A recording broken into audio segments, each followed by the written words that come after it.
नमस्कार दोस्तों, मैं हूं आपके साथ कीर्तिमान सिंह। वीडियो में आपका स्वागत है।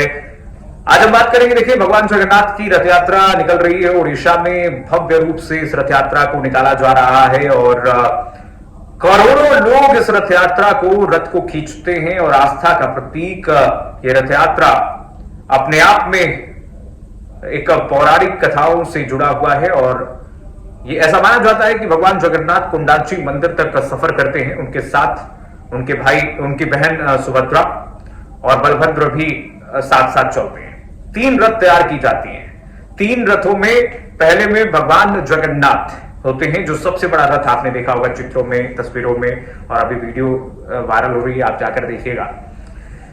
इस बार का और भी भव्य ये रथ यात्रा बनाया जा रहा है। पहला जो रथ होता है भगवान जगन्नाथ का, उसे हम कहते हैं गरुड़ ध्वज, जिसे कहा जाता है गरुड़ ध्वज। और जो दूसरा जिसमें बलभद्र विराजते हैं, उसे कहा जाता है ताल ध्वज। और तीसरा जो रथ होता है जिसमें उनकी बहन सुभद्रा बैठती हैं, उसको कहा जाता है पट ध्वज। तो कुल मिलाकर के 3 रथ यात्रा, करोड़ों भक्त इसे खींचते हैं और पैर रखने की जगह नहीं होती है। यह माना जाता है कि इस रथ को जो लोग बनाते हैं, करीब 200 लोग, श्रमिक जो हैं, इस रथ यात्रा को बनाते, इस रथ को बनाते हैं, इन तीनों रथों को। और मंदिर परिसर के ही पास में एक कैंपस है, वहां पर इसे बनाया जाता है। और यह भी मान्यता है कि पूरी प्रक्रिया होती है इस रथ यात्रा को बनाने के लिए। पहले आप ऐसे नहीं इस श्रमिक बन सकते हैं इस रथ यात्रा के लिए। मंदिर के वेबसाइट पर आपको जाकर के रजिस्ट्रेशन कराना पड़ेगा और उसके बाद आपका चयन होता है, क्योंकि यह माना जाता है कि जो इस रथ यात्रा को, जो इस रथ को बनाता है, वही इस रथ को जब यात्रा समाप्त होती है तो तोड़ता भी है।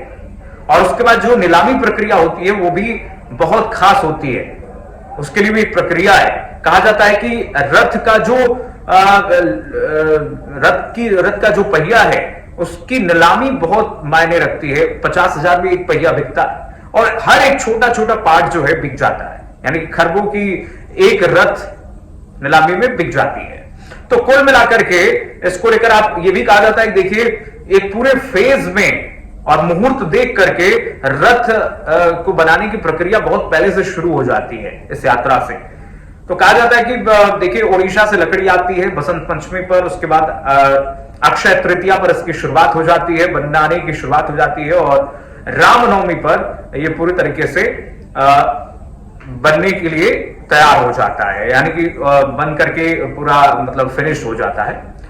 और आगे ये भी कहा जाता है कि माना जाता है कि भगवान जगन्नाथ की दिशा निर्देश अनुसार ही इस रथ को बनाया जाता है। और ये बहुत खास रथ यात्रा जो होती है, अपने आप में कई मायनों में खास है, क्योंकि बहुत पवित्रता के साथ इसे मनाया जाता है। सनातन धर्म को मानने वाले लोग इस रथ यात्रा की एक झलक पाने के लिए बेताब होते हैं। और रथ यात्रा का दर्शन अपने आप में, मानिए कि भगवान जगन्नाथ को साक्षात रूप से आप देखते हैं, और इसीलिए इसकी ख्याति बहुत दूर दूर तक है। रथ यात्रा में ये कीमती सामान लगते हैं। और अगर लकड़ियों की बात करें, जो लकड़ी में बताया कि बसंत पंचमी पर आती है, इसमें 4 तरीके की लकड़ी लगती हैं, 4-5 तरीके की लकड़ी लगती हैं, जो बहुत ही खास होती हैं। आप देखिए, जिसमें कहा जाता है कि सीफा, माही, सहजा और फांसी की लकड़ी जो लगती है, इसमें खासतौर पर शिमला की लकड़ी लगती है। और इससे रथ के तमाम भागों को बनाया जाता है। जो सहजा है, सहजा से रथ के छोटे छोटे पार्ट्स बनते हैं।